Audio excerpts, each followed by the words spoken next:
स्वराज्य वार्ता, आवाज जनसामान्याचा। स्वराज्य शक्ती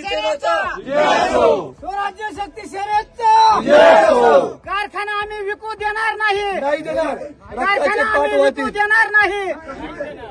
तुम्हाला कॅमेऱ्यासमोर निवेदन आहे माझं, कुठलाही शेतकऱ्याला वाईट बोलायचं नाही। 2-3 शेतकरी कारखाना म्हणून आम्ही त्याशिवाय दुसरीकडे घुस घातलेला नाही। आणि आता माझं 15.5 लाख रुपये दिले या हार्वेस्टर मशीनचं। आणि ते आतापर्यंत म्हणत होते कारखाना विकल्याबरोबर सर्वांचं पेमेंट करण्यात येणार आहे, कुणीही काही करू नका। आम्ही कोर्टाला लिस्ट दिली आहे म्हणजे। आणि हे ज्यावेळेस हे इथं एकदम ताबा करायला आले, इथं 100 पोलीस फोर्स आला होता बरं का।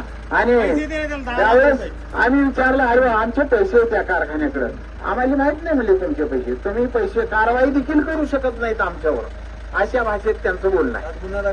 आता म्हणजे तुम्ही जर आमच्याशी आमचा तुमचा काही संबंध नाही, तुमचे पैसे मिळणार नाहीत असं ह्या स्पष्ट भाषेत म्हणजे या लोकांनी सांगितलं। आता माझं 15.5 लाख रुपये नाही, गुन्हा दाखल करायची 15 लाख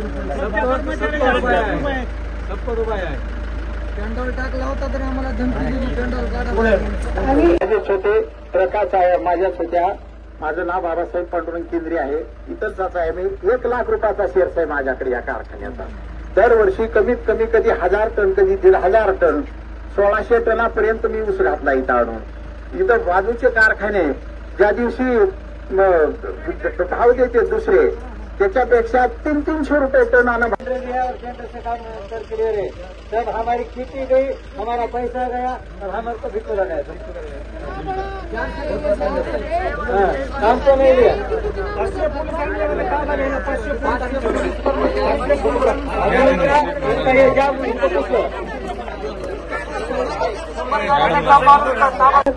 पोहोचणार आहे जे माझा बोलणं आहे। आज शेतकरी कष्टकरी लोकांच्या वतीने मी एक शब्द देते की जरी हे लोकांचे पैसे नाही दिले तर मुंबईमध्ये जाऊन पूर्ण महाराष्ट्राचे जे ऊसतोड कामगार आहेत त्यांचे आवाहन आम्ही तिकडे करू आणि सगळे जिल्ह्याचे पाठीमागे उभे राहू। तुमच्याकडे पोलीस प्रशासन आहे, तुमच्याकडे मंत्रिमंडळ आहे, तो आमच्याकडे पूर्ण महाराष्ट्राचे ऊसतोड कामगार आहेत आणि सगळ्यांचे आवाहन करू। आम्ही मंत्रालयाच्या समोर आंदोलनासाठी बसू। आम्ही शेतकरी तिकडे। आज पंगेश्वर कारखान्यावरती आंदोलन करण्यात आलेला आहे।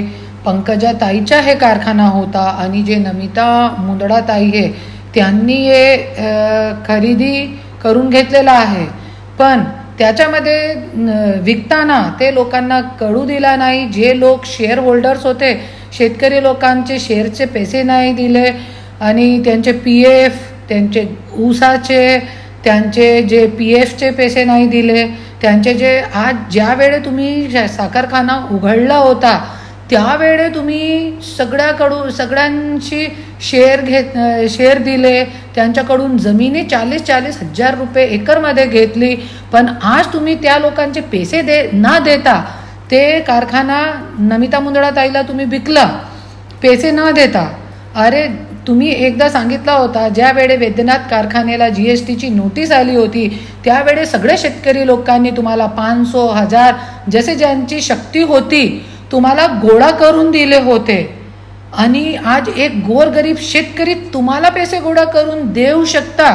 तुमची आज 3री पिढी, आज तुमचे घरचे 2-2, 3-3 आमदार खासदार आज गेले 30-40 वर्षापासून आहे, तरी पण तुम्ही लोकांचे पैसे देऊ शकत नाही, कष्टकरी लोकांचे, आणि गोरगरीब लोक तुम्हाला देत आहे।